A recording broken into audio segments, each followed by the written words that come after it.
آج کا دن ہمارے لیے کتنا اہم ہے؟ بہت اہمیت کا حامل ہے۔ سب سے پہلے تو میں بسم اللہ الرحمن الرحیم، لا تثریب علیکم اليوم فاذهبوا انتم الطلقاء او کما قال علیہ الصلوۃ والسلام۔ سب سے پہلے تو میں شکریہ ادا کرتا ہوں سنو چینل کی اس خوبصورت ٹیم کا، جنہوں نے افطار ٹرانسمیشن پہ بقیہ دنیاوی معمولات اور بقیہ خبروں کے ساتھ ساتھ ایک ایسا خوبصورت موضوع کا انتخاب کیا ہے جسے مخزن اخلاق کہا جاتا ہے۔ ایک ایسا موضوع ہے اور یقیناً فتح مکہ کی ان تمام سچویشن میں آج کے دور میں جتنی اس کی ضرورت ہے، شاید کسی اور موضوع کی اتنی امپورٹنس نہیں ہے جتنی آج کے اس خوبصورت موضوع کی اہمیت ہے۔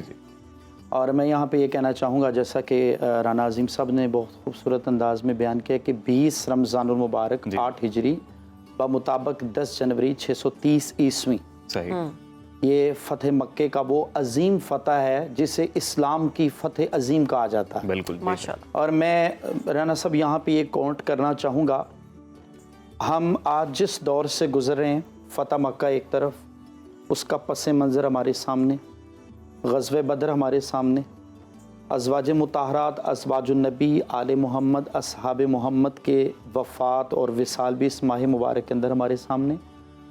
لیکن میں اس خوبصورت موقع پہ ایک ہی میسج اور ایک ہی بات اس اہمیت سے کرنا چاہتا ہوں کہ یہ وہ فتح عظیم ہے۔ اما عائشہ سے رضی اللہ تعالیٰ عنہا سے کسی نے پوچھا کہ حضور کے اخلاق کیا ہیں، تو آپ نے فرمایا قرآن نہیں پڑھا؟ کہا پڑھا ہے، تو کہا کہنا خلقہ القرآن، پورے کا پورا قرآن مصطفیٰ کا اخلاق۔ واہ واہ واہ، سبحان اللہ۔ لیکن آج کے اس موقع پر میں نے جو پہلے احادیث رسول سے ایک چھوٹی سی حدیث پڑھی ہے، لا تثریب علیکم اليوم، آج کے دن تم پر کوئی الزام نہیں۔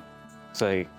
آج کے دن تم پر کوئی الزام نہیں، اور نہ ہی تم سے کوئی مواخذہ ہے، نہ ہی تم سے کوئی بدلہ ہے، بلکہ تم سب آزاد ہو۔ بلکہ میں پڑھ رہا تھا رسول خدا صلی اللہ علیہ وسلم جب 10 رمضان المبارک کو 8 ہجری کو مدینہ سے مکہ کے لیے روانہ ہوتے ہیں، 10,000 کا لشکر ساتھ ہے۔ اس کو غزوہ اسی لیے کہا جاتا ہے کہ پوری تیاری کے ساتھ آئے تھے، کیونکہ نبی کریم صلی اللہ علیہ وسلم سے بڑھ کر کل کائنات کے اندر اخلاق کا اعلیٰ پیکر کائنات میں ہے ہی نہیں۔ بے شک بے شک۔ ہر موقع پہ حضور پاک صلی اللہ علیہ وسلم نے اخلاق کا میسج دیا، اور میں آج اس سنو چینل کی وساطت سے میسج دینا چاہتا ہوں دنیا کے تمام مذاہب، دنیا کے، وہ چاہے ہندوازم ہے، بودھزم ہے، جوڈوازم ہے، تاؤزم ہے، بدھا ہے، یوگا ہے، کرسچینٹی ہے، یہود و نصارہ ہے، کوئی بھی دنیا کا مذہب ہے، میں سمجھتا ہوں اگر وہ مذہب دنیا میں کامیاب ہونا چاہتا ہے، اسے مصطفیٰ کے اخلاق سے بڑھ کے کائنات میں کوئی کتاب نظر نہیں آئے گی۔ سبحان اللہ۔ اور میں یہاں یہ میسج بھی بڑا، اس میسج کو بھی، اس اہمیت کو بھی واضح کرنا چاہتا ہوں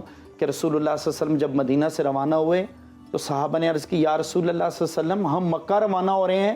فرمایا ہاں مکہ روانہ ہو رہے ہیں، آج اللہ نے ہمیں فتح عظیم کا خوبصورت علم عطا فرما دیا۔ سبحان اللہ۔ اچھا، اور منظر، یہاں پہ منظر کشی سے پہلے میں ایک میسج دینا چاہتا ہوں، حضور پاک صلی اللہ علیہ وسلم اپنی جس سواری پہ سوار ہو کے روانہ ہو رہے ہیں، جا رہے ہیں، اخلاق ہر پہلو پہ حضور کا اخلاق واضح، ہر پہلو پہ۔ میں سمجھتا ہوں اخلاق ایک ایسی تلوار ہے جو اپنے تو اپنے بیگانوں کو بھی اپنا ہمدرد اور وفادار بنا دیتا ہے۔ ایسا پہلو ہے اخلاق۔ حضور پاک صلی اللہ علیہ وسلم روانہ ہونے لگے، ایک اونٹنی پہ سوار ہے، حضور پاک صلی اللہ علیہ وسلم کے غلام ہیں، منہ بولا بیٹا بھی کہا، غلام بھی ہے، آزاد کردہ غلام بھی، حضرت زید بن حارثہ، ان کے چھوٹے سے بچے ہیں 8-9 سال کے، نام ہے اسامہ بن زید۔ تو نا حضور پاک صلی اللہ علیہ وسلم سواری پہ سوار ہوئے تو وہ چھوٹی عمر تھی، تو کہنے لگا محبوب میں آپ کے ساتھ بیٹھنا۔ حضور نبی کریم صلی اللہ علیہ وسلم رخ زیبہ پلٹا، اور حضور پاک امت کو بھی میسج دے رہے ہیں، مسلم کمیونٹی کو بھی میسج دے رہے ہیں، ہندو اور یہود و نصارہ کو بھی، اور بتوں کے پجاریوں کو بھی، اور فتح مکے کے موقع پر اللہ کی رضا کا اس سب موضوع کو اکٹھا کر کے فرمایا اسامہ بن زید آیا، کہا آؤ میرے ساتھ بیٹھ جاؤ۔ حضور پاک صلی اللہ علیہ وسلم نے اسے اپنے ساتھ بٹھایا، فرمایا جو ہی فتح مکہ قریب آیا تو نبی کریم صلی اللہ علیہ وسلم نے فرمایا بھی اعلان کر دو 3، جو اپنے گھر کا دروازہ بند کر لے، ابو سفیان کے گھر آ جائے یا حرم میں داخل ہو جائے، اس کو معافی ہے۔ صحیح۔ ہتھیار ڈال دے، اس کو معافی ہے۔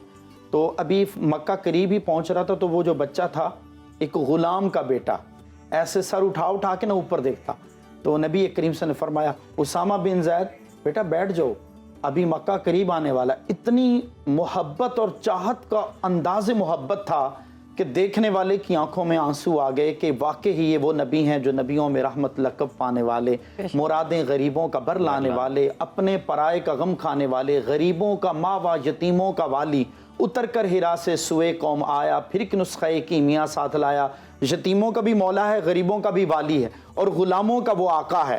تو غلاموں کے بچے کو اپنے ساتھ بٹھا کر امت کو میسج دیا ہے 1500 سال کے بعد بھی کہ پروٹوکول کے چکر میں نہیں رہنا، پروٹوکول نہیں لینا، عاجزی ان کے ساری سے رہنا ہے، اور فتح مکہ کا ایک میسج دیا ہے سب سے بڑا، سب سے نمایاں، اور آج کے دور کے مطابق سب سے خوبصورت میسج یہ ہے کہ انسان کو جتنی بھی عزت مل جائے وہ خدا کی عطا سمجھے، اور عز و انکساری کا دامن دنیا میں کبھی نہ چھوڑے، اللہ اس کو فتح عطا کر کے اس سے بھی بڑی فتح عطا کرتا۔ اور پھر فرمایا جب 4 لوگ حرم کعبہ میں اعلان ہو گیا، ابو سفیان آیا، امیر معاویہ آئے، دیگر بڑے بڑے جلیل القدر وہ اس سرداران قریش آئے، اسلام قبول کیا نا، حضور پاک صلی اللہ علیہ وسلم اعلان کر رہے ہیں معافی معافی۔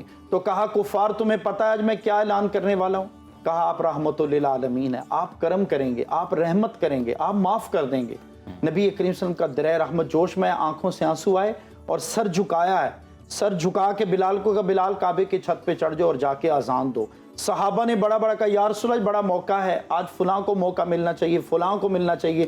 بڑے بڑے جلیل القدر صحابی تھے، ابو بکر، عمر، علی، عثمان، طلحہ، عبداللہ، امیر حمزہ، بڑے بڑے جلیل۔ حضور نے فرمایا نہیں، اگر بلال پہلے بھی اذان دیتا تو بلال آج بھی کعبے کی چھت پہ چڑھ کے اذان دے گا۔ یعنی کہ اسلامی کانسیپٹ کے اندر متوازن زندگی، میانہ روی زندگی، اور ہر قسم کا اخلاقی پہلو، میں سمجھتا ہوں کل کائنات میں جتنے حضور کے اخلاق ہیں